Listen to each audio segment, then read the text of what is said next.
আমরাও অনেক সময় সন্তান হয় না বলে দ্বিতীয় বিবাহ করি অথবা সন্তান পালক আনি। এখানে আনার পরে গুরুত্বপূর্ণ যে মাসালাগুলো সবাই খেয়াল করে শুনেন। সন্তান পালক আনার পরে পালিত মা এবং বাবা ওই সন্তানটাকে নিজের সন্তান বলে দাবি করে কি করে না? এটা জায়েজ নাই। আপনি ওই সন্তানকে নিজের সন্তান বলে দাবি করতে পারেন না। অনেকে নিজের সমস্ত ধন সম্পদ লিখে দেয়। কেন জায়েজ নাই? কারণ এই সন্তান বালেগ হওয়ার পরে আপনার বিবি অর্থাৎ পালিত মায়ের সঙ্গে পর্দা করা ফরজ। মাসালা বুঝছেন? কি করা ফরজ? পর্দা করা ফরজ, পর্দা করতে হবে।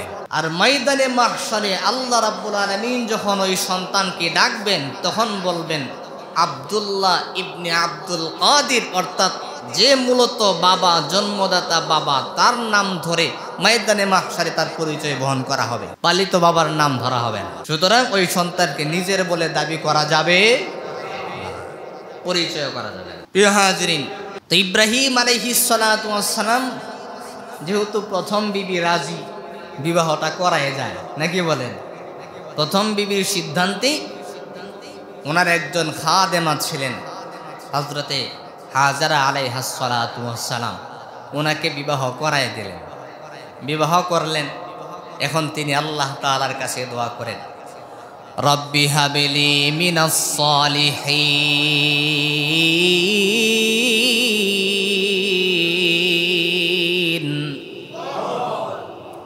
আল্লাহ তাআলার কাছে দোয়া করেন, আল্লাহ আপনি আমাকে একটা নেককার সন্তান দান করেন। এটা কোরআনুল হাকিমের আয়াত, আল্লাহ বিস্তারিত আলোচনা করেছেন। এই আয়াত কোরআনুল হাকিমে এখনো বহাল আছে। যেহেতু কোরআন আছে, আয়াত আছে, এই আয়াত বলে আল্লাহ তাআলার কাছে দোয়া করলে আল্লাহ কবুল করবেন কি করবেন না? সুতরাং যাদের সন্তান হয় না এই আমলগুলো লক্ষ্য করতে পারেন। আল্লাহর খলিল ইব্রাহিম আলাইহিস সালাতু ওয়াস সালাম দ্বিতীয় বিবাহ বন্ধনে আবদ্ধ হলেন। দিলের ভিতরে প্রত্যাশা, আল্লাহ তাআলার কাছে দোয়া করলেন, আল্লাহ রাব্বি হাবলি মিনাস সালিহিন, আমাকে একটি নেককার সন্তান দান করেন। এমন সময় আল্লাহ তাআলার কাছে দোয়া করেন যখন তিনি বার্ধক্যে উপনীত হলেন। নিজের উপর নিজের ভরসা নাই, নিজেই নিজেকে বিশ্বাস করতে পারেন না, এমন বার্ধক্য। খেয়াল করে শোনেন, মানুষের বয়সটা কোন পর্যায়ে চলে গেলে নিজের উপরই ভরসা করতে পারে না আমার সন্তান হবে কি হবে না। বুঝতে পারছেন? অর্থাৎ যৌবনের কিছুই নাই, এমন বয়স। তারপরেও দুনিয়ার মানুষ যেটা পারে না একজন পারেন, তিনি কে? রব্বুল আলামিনের কাছে তিনি দোয়া করেন, আল্লাহ রব্বি হাবলি মিনাস সালিহিন, ও আল্লাহ আমাকে একটি নেককার সন্তান আপনি দান করেন। অন্য আয়াতে আল্লাহ রাব্বুল আলামিন বলছেন, ইব্রাহিম আলাইহিস সালাতু ওয়াস সালাম এমন ভাবে আল্লাহ তাআলার কাছে দোয়া করতেন, রব্বানা হাব লানা মিন আজওয়াজিনা ওয়া যুররিয়াতিনা কুররাতা আ'য়ুনিন ওয়াজআলনা লিল মুত্তাকিনা ইমামা। আল্লাহু আকবার। এমন এমন চাওয়া আল্লাহ তাআলার কাছে প্রত্যাশা করেছেন। আমাদের মায়েরা, আমাদের বাবারা আল্লাহ তাআলার কাছে যখন দোয়া করে সন্তানের জন্য, আমরা দোয়া করি, আল্লাহ এমন একটা সন্তান আমাকে দান করবেন যেই সন্তানটা চেহারাগত দিক দিয়ে সুন্দর হবে, ভদ্র হবে, শরীফ হবে, ওয়াল্লাহ উচ্চ লম্বা হবে, দেখতে যেন আমার মতো হয়, অমুকের মতো হয়। মনে মনে প্রত্যাশা করে কি করে না? কিন্তু ইব্রাহিম আলাইহিস সালাতু ওয়াস সালাম তিনিও আল্লাহ তাআলার কাছে দোয়া করেছেন, সন্তান চেয়েছেন। কোন কোন গুণাবলী উল্লেখ করে করে আল্লাহ তাআলার কাছে চাইলেন। এমন একটি দোয়া তিনি আল্লাহ তাআলার কাছে করেছেন, যেই দোয়ার মধ্যে আল্লাহ তাআলা একটা মানুষ সুন্দর হওয়া, শরীফ হওয়া, ভদ্র হওয়া, সম্মানিত হওয়া, মর্যাদা সম্পন্ন হওয়া, বুদ্ধিমান হওয়া সব কিছুই একটি দোয়ার মধ্যে লুকায়িত রয়েছে। সুবহানাল্লাহ। তিনি আল্লাহ তাআলার কাছে দোয়া করলেন, রব্বানা হাব লানা মিন আজওয়াজিনা ওয়া যুররিয়াতিনা কুররাতা আ'য়ুনিন ওয়াজআলনা লিল মুত্তাকিনা ইমামা। আল্লাহ তাআলাকে ডাক দিয়া বলেন, আল্লাহ আপনি আমাকে এমন একটি সন্তান দান করবেন, কুররাতা আ'য়ুন, যেটা চক্ষু শীতলকারী সন্তান হবে। আল্লাহু আকবার। এমন একটা সন্তান আপনি দান করবেন যেই সন্তানকে দেখলেই কলিজা ঠান্ডা হয়ে যায়। সুবহানাল্লাহ। আল্লাহ রাব্বুল আলামিন দোয়া কবুল করে নিলেন এবং দোয়ার শেষ অংশে তিনি এমন একটি শব্দ চয়ন করেছেন, বাক্য চয়ন করেছেন, মর্যাদাগত দিক দিয়া, ইজ্জতের দিক দিয়া তিনি আল্লাহ তাআলার কাছে বললেন, ওয়াজআলনা লিল মুত্তাকিনা ইমামা। ও আল্লাহ, এমন একটি সন্তান দান করবেন যেই সন্তানের বংশে এমন বংশধারা, এমন সন্তানাদি নাতি নাত করে আমাকে দান করবেন যেটা জগৎবাসীর জন্য ইমাম বনে যাবে, পুরা বিশ্ববাসীর নেতা হবে, ইমাম হবে।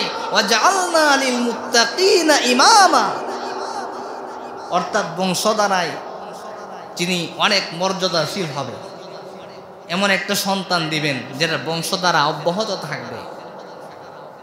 আল্লাহ তাআলা দোয়া কবুল করে নিলেন।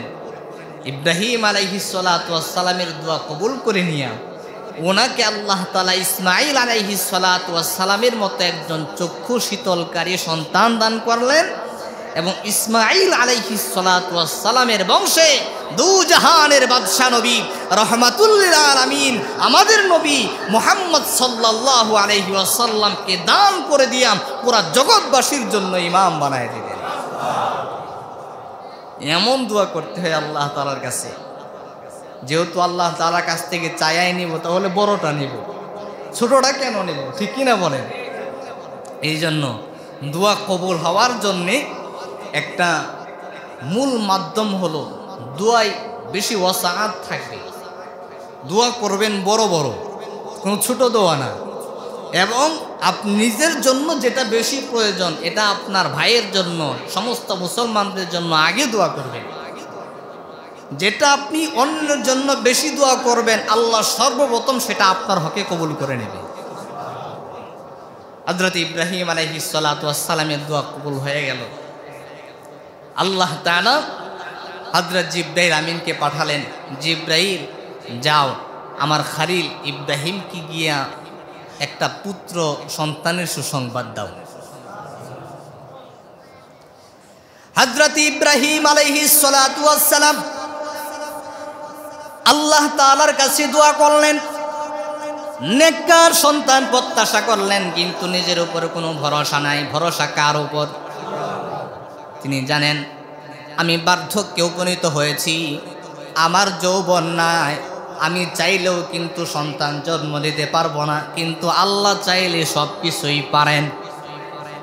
তিনি আল্লাহ তাআলার কাছে দোয়া করার পরে রব্বুল আলামিন তার খলিলের দোয়া কবুল করে নিলেন।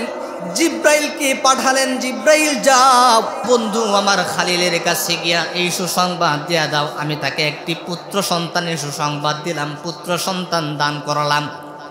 জিব্রাইল আমিন আয়েশা সালাম দিলেন। খলিল ইব্রাহিম আলাইহিস সালাতু ওয়াস সালামকে বলা হলো, ও ইব্রাহিম খলিল, আপনি আপনার জীবনে কত কুরবানি করলেন, কত ত্যাগ স্বীকার করলেন, এখন আপনার দিলের প্রত্যাশা হলো আল্লাহ যেন আপনাকে একটি নেককার সন্তান দান করেন। ও ইব্রাহিম খলিল, আপনি কি চান আপনার একটা সন্তান হোক? ইব্রাহিম আলাইহিস সালাতু ওয়াস সালাম ডাক দেয়া বলে, জি, আমার দিলের প্রত্যাশা, আমার দিলের তামান্না রব্বুল আলামিন আমাকে একটা সন্তান দান করবে, কিন্তু কিভাবে আমি প্রত্যাশা করব? আমার তো যৌবন নাই, আমি চাইলেও তো আমার সন্তান হবে না, আমি বৃদ্ধ হয়ে গেছি। হযরত ইব্রাহিম আলাইহিস সালাতু ওয়াস সালামকে বলা হলো, ও খলিল ইব্রাহিম, আপনি শুধু বলেন আপনার দিল কি চায়, আপনি কি সন্তানের বাবা হতে চান কিনা? হযরত ইব্রাহিম আলাইহিস সালাতু ওয়াস সালাম ডাক দেয়া বলে, ভাই জিব্রাইল, হ্যাঁ অবশ্যই অবশ্যই, আমার দিল চায় আমি একটা পুত্র সন্তানের বাবা হব। সুবহানাল্লাহ, আমি একজন সন্তানের বাবা হব। জিব্রাইল আমিন ডাক দেয়া বলে, খালিল, যেহেতু আপনি প্রত্যাশা করছেন, আল্লাহ রাব্বুল আলামিন আপনার দোয়া কবুল করে নিয়ে আপনাকে একটি পুত্র সন্তানের সুসংবাদ দিলেন।